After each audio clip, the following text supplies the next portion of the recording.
नमस्कार, आप देख रहे हैं N24 न्यूज गुजरात। सूरत शहर के बेस्तान विस्तार में 4 व्हील गाड़ी में चोरखाना बनाकर छुपाया हुआ भारतीय बनावट के विदेशी दारू की कुल बोतल 572, कीमत ₹71,720 मिलाकर कुल कीमत ₹5,71,720 का माल जब्त किया।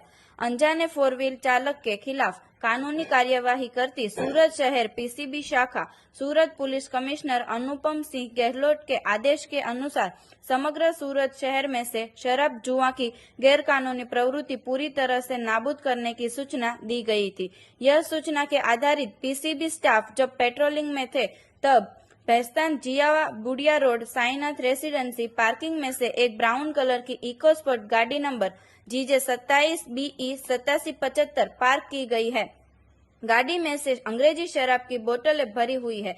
यह बातमी के द्वारा पार्किंग में से भारतीय बनावटी विदेशी दारू की अलग अलग ब्रांड की 80 मिलीलीटर की 500 बोतल कीमत ₹71,720 और ब्राउन कलर की इकोस्पोर्ट गाड़ी ₹5 लाख की और ड्राइविंग लाइसेंस की 2 नकल, 2 आधार कार्ड, एक RC बुक की नकल, एक बिक्री पर डिलीवरी नेट मिला के कुल ₹5,71,000 की मत्ता के शराब का माल जब्त करके अपराधी के खिलाफ 4 व्हील गाड़ी बिनवारसी हाल में छोड़ के अनजाने 4 व्हीलर चालक के खिलाफ में कानूनी कार्यवाही की बेस्तान पुलिस द्वारा की गई है। देखते रहिए N24 न्यूज गुजरात, सिर्फ हम तक ही नहीं सब तक।